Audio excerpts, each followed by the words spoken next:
রেলের রানিং স্টাফদের কর্মবিরতির কারণে ট্রেন চলাচল বন্ধ থাকায় যাত্রীদের গন্তব্যে পৌঁছে দিচ্ছে বিআরটিসির বাস। কমলাপুর থেকে 20টি এবং বিমানবন্দর স্টেশন থেকে 10টি বাস ছেড়ে যাচ্ছে দেশের বিভিন্ন প্রান্তে। যাত্রীরা এই উদ্যোগকে স্বাগত জানালেও অভিযোগ তুলছেন নানা অব্যবস্থাপনা নিয়ে।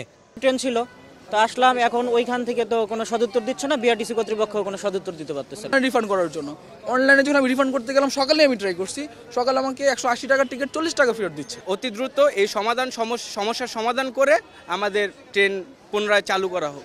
এদিকে ভিন্ন ভিন্ন গন্তব্যের যাত্রী থাকায় রুট নির্ধারণ নিয়ে সৃষ্টি হয়েছে জটিলতা। দুপুর পর্যন্ত বাস কর্তৃপক্ষের লোক থাকলেও সন্ধ্যার পর দেখা যায়নি কাউকে। এতে অনিশ্চিত হয়ে পড়ে অনেকের যাত্রা। ট্রেন তো সম্পূর্ণ অনিশ্চিত, আর বিআরটিসিও আসবে কিনা সেই ব্যাপারে কোনো কিছু অনিশ্চয়তা। সম্ভবত জায়গা যেতে পারবে কিনা, পুষতে পারবে না বাড়িতে, এই সমস্ত কারণে কোনো মাথা ব্যথা নেই। এ বিষয়ে জানতে বিআরটিসির বাস কর্তৃপক্ষের কাউকে স্টেশনে দেখা যায়নি। শফিকুজ্জামান রুবেল, সময় সংবাদ, ঢাকা।